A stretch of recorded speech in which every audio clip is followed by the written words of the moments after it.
Kitab Kejadian. Di video pertama, kita telah melihat bagaimana pasal 1-11 membentuk alur cerita dasar dalam Alkitab. Allah telah menciptakan segala sesuatu dan Dia membuat manusia segambar dengannya untuk memerintah dunia atas namanya. Namun manusia lebih memilih dosa dan memberontak, dan lalu kehidupan bergulir di luar kendali ke dalam kekerasan dan kematian. Dan semua ini mengarah kepada pemberontakan dan terseraknya orang-orang Babel. Dan pertanyaan besarnya adalah, apa yang akan dilakukan Allah untuk menyelamatkan dan menebus dunia?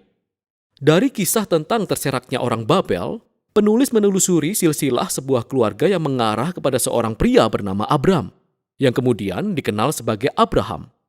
Dan janji Allah kepada Abraham di awal pasal 12 mengawali sebuah gerakan baru dalam kisah ini. Allah memanggil Abraham untuk meninggalkan rumahnya dan pergi ke tanah Kanaan yang suatu saat akan diberikan Allah kepada Abraham untuk menjadi miliknya. Di tanah itu, Allah berjanji akan membuat Abraham menjadi bangsa yang besar, membuat namanya masyhur dan memberkatinya. Nah, janji-janji ini terhubung dengan bagian awal dari kitab ini. Jadi orang-orang Babel dengan kesombongannya ingin membuat namanya masyhur, namun ternyata keinginan itu tidak berjalan dengan baik. Namun Allah dalam kemurahan hatinya akan memberikan nama yang besar kepada seseorang yang tidak ternama, yaitu Abraham. Dan berkat Allah bagi Abraham mengingatkan kembali kepada berkat Allah yang semula diberikan kepada manusia pada mulanya. Sekarang pertanyaannya adalah, mengapa Allah mau memberkati Abraham dan keluarganya? Kalimat terakhir dari janji Allah dapat menjelaskan semuanya, sehingga seluruh keluarga di bumi akan menerima berkat melalui engkau. Nah, ini adalah kalimat kunci untuk memahami keseluruhan kisah dalam Alkitab. Rencana Allah adalah untuk menyelamatkan dan memberkati dunia yang penuh pemberontakan melalui keluarga Abraham. Inilah sebabnya mengapa seluruh kelanjutan kisah dalam Perjanjian Lama hanya akan berfokus pada satu keluarga ini, yang nantinya akan disebut sebagai bangsa Israel. Ini juga melatar belakangi mengapa bangsa Israel akan disebut sebagai kerajaan para imam di Gunung Sinai. Allah ingin memakai mereka untuk menunjukkan kepada bangsa-bangsa lain seperti apa Allah itu. Janji inilah yang nantinya akan dijadikan acuan oleh para nabi dan penyair yang mengatakan bahwa pemenuhan janji itu akan datang melalui Raja Mesianis Israel yang pemerintahannya akan membawa keadilan dan perdamaian bagi segala bangsa.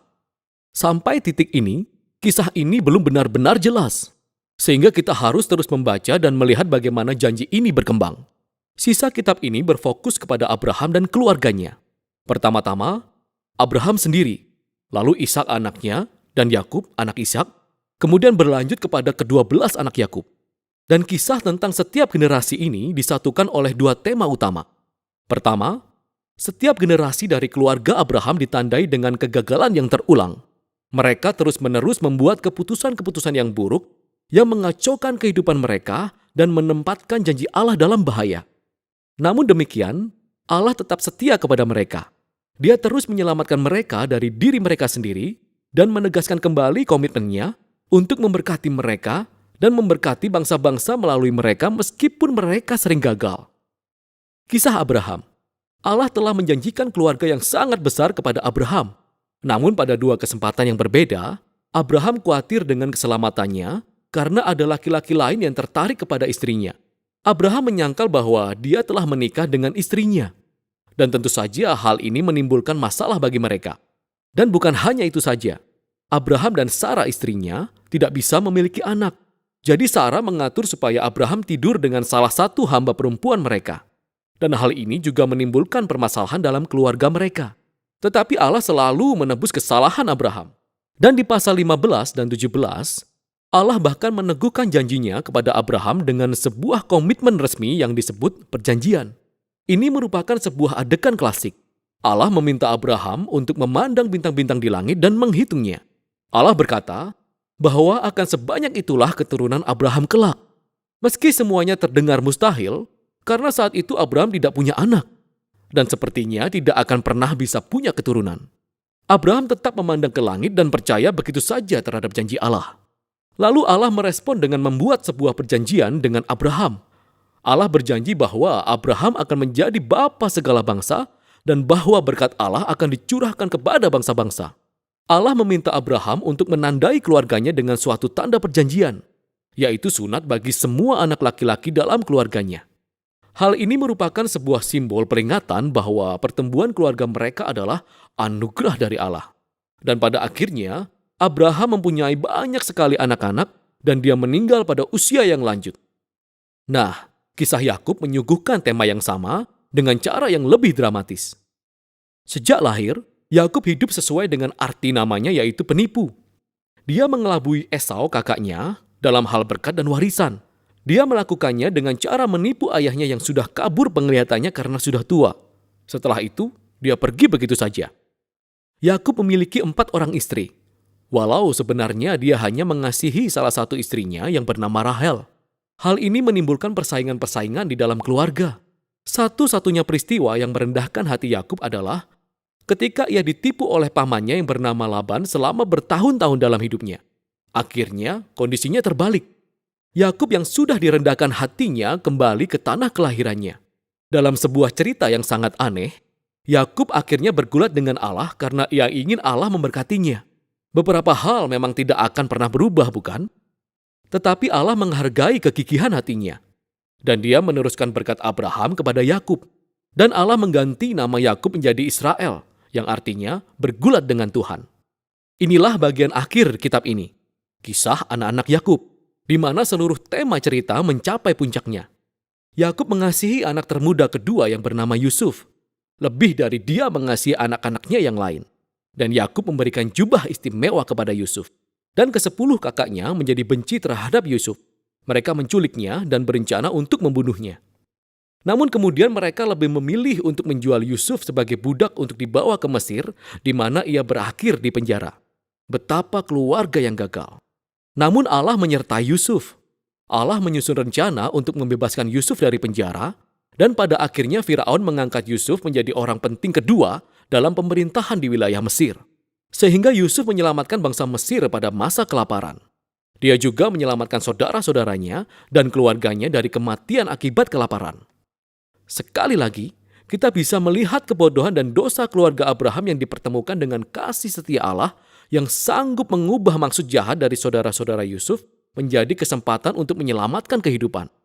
Hal inilah yang sebenarnya dikatakan Yusuf hampir di bagian akhir kitab ini. Dia berkata kepada saudara-saudaranya, "Memang kamu telah mereka-rekakan yang jahat terhadap aku, tetapi Allah telah mereka-rekakannya untuk kebaikan, yakni memelihara hidup suatu bangsa yang besar." Kata-kata ini diletakkan secara strategis di bagian akhir kitab, karena kata-kata tersebut tidak hanya merangkum kisah Yusuf dan saudara-saudaranya, tetapi juga keseluruhan isi kitab. Mulai dari Kejadian 3 dan seterusnya, manusia terus bertindak egois dan melakukan kejahatan, tetapi Allah tidak akan meninggalkan dunia ini berjalan dengan caranya sendiri. Allah tetap setia dan bertekad untuk memberkati umatnya walau mereka banyak mengalami kegagalan. Kita dapat melihat hal ini terutama bagaimana janji misterius tentang keturunan seorang perempuan akan dikembangkan dalam kitab ini. Ingatlah Kejadian pasal 3. Allah berjanji bahwa pemenang yang terluka akan datang dan meremukkan kepala ular dan mengalahkan kejahatan pada sumbernya. Kemudian penulis menghubungkan janji ini secara langsung dengan garis keturunan Abraham. Ini adalah sebuah babak mengenai bagaimana Allah akan mencurahkan berkatnya kepada bangsa-bangsa. Dari Abraham, janji ini lalu terhubung kepada Yehuda, anak keempat Yakub, dan beginilah kisahnya. Dalam syair yang sangat penting yang terdapat di pasal 49, Yakub yang sudah tua dan terbaring di atas tempat tidurnya, ingin memberkati ke-12 anaknya. Ketika tiba pada giliran Yehuda, Yakub menubuatkan bahwa Yehuda akan menjadi suku yang memimpin kerajaan Israel. Dan bahwa suatu hari nanti, akan datang seorang raja yang akan memerintahkan ketaatan kepada bangsa-bangsa dan memenuhi janji Allah untuk memulihkan berkat taman bagi seluruh dunia. Setelah itu meninggallah Yakub, yang kemudian disusul oleh Yusuf. Keluarga yang terus berkembang ini tetap tinggal di Mesir. Kitab Kejadian diakhiri dengan segala harapan akan masa depan dan janji-janji yang masih menggantung dan belum dikembangkan. Hal itu memaksa kita untuk membuka halaman selanjutnya dan melihat bagaimana kisah ini akan berlanjut. Tetapi untuk sekarang, itulah isi kitab Kejadian.